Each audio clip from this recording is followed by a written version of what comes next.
Markus berapa? 23 ayat 9. Kamu bawa Alkitab enggak? Bawa Tuhan. Ya buka. Buka Markus 23. Apa bunyinya? Jangan seorang pun di dunia ini kamu panggil Bapa.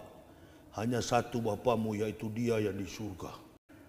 Jadi menipu, mengkamuflase sebuah kasta, mengkamuflase sebuah klaster, kasta, ditipu nih masyarakat ini. Untuk menutupi kebohongan kitabnya, dihadirkan manusia tersiksa seolah-olah mati di kayu salib. Padahal eksekusi salib itu bukan Tuhan disalib. Mustahil Tuhan disalib. Jangan lupa ikuti media sosial saya juga ya guys. Dan bagi kamu yang belum subscribe channel ini, silahkan subscribe guys. Supaya channel ini semakin berkembang guys.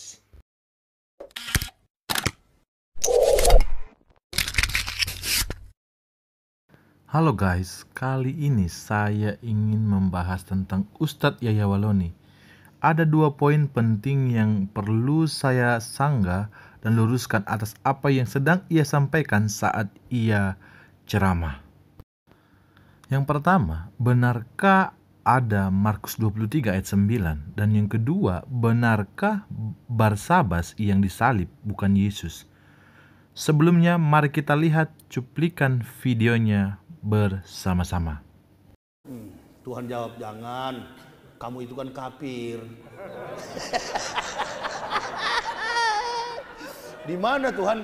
Ya, baik di kitabmu maupun di kitab Al-Quran. Coba kamu buka dalam Markus 23 ayat 9. Kata Tuhan. Markus berapa? 23 ayat 9. Kamu bawa Alkitab enggak? Bawa Tuhan. Ya buka. Buka Markus 23. Apa bunyinya? Jangan seorang pun di dunia ini kamu panggil Bapa. Hanya satu Bapamu, yaitu Dia yang di surga. Kamu tahu siapa yang bicara itu? Ya. Siapa? Yesus. Nah kalau Yesus yang bicara begitu, Dia Tuhan atau bukan? Ya jelas bukan dong. Nah kenapa kamu tuhankan Dia? Jadi menipu, mengkamuflase sebuah kasta, mengkamuflase sebuah klaster, kasta, ditipu nih masyarakat ini. Untuk menutupi kebohongan kitabnya, dihadirkan manusia tersiksa seolah-olah mati di kayu salib. Padahal eksekusi salib itu bukan Tuhan disalib. Mustahil Tuhan disalib. Yang tersalib itu adalah Barsabas. Yang menyalibkan adalah eksekusi di Golgota. Golgota itu artinya bukit tengkorak. Tanggapan saya yang pertama, jelas dalam bagian cuplikan video pertama ini, Ustadz Yahya Walloni mengatakan bahwa ada Markus 23 ayat 9. Lebih jelas mari kita saksikan bersama-sama dan dengarkan bersama-sama cuplikan videonya. Markus berapa? 23 ayat 9. Kamu bawa Alkitab enggak? Bawa Tuhan. Ya buka. Buka Markus 23. Apa bunyinya? Jangan seorang pun di dunia ini kamu panggil Bapa. Hanya satu Bapamu, yaitu Dia yang di surga. Dalam Alkitab tidak ada Markus 23 ayat 9, sebab Injil Markus hanya sampai pada 16 pasal saja. Tapi untuk membuktikannya, bagi kamu yang sedang menonton video ini, mari perhatikan Alkitabmu. Apakah Anda menemukan Markus 23 ayat 9? Pasti jawabannya Anda tidak menemukannya. Lalu yang salah Alkitab atau Ustadz Yahya Walloni? Tentu jawabannya yang salah adalah Ustadz Yahya Walloni. Yang kedua tanggapan saya adalah bagian yang kedua ini juga jelas Ustadz Yahya Walloni mengatakan bahwa yang disalib bukan Yesus tetapi Barsabas. Benarkah demikian? Sepanjang saya belajar teologi dan duduk di bangku kuliah, saya tidak pernah menemukan bahwa Barsabas yang disalib. Sebab jelas Alkitab sebagai sumber primer mencatat bahwa Yesuslah yang disalib, bukan Barsabas.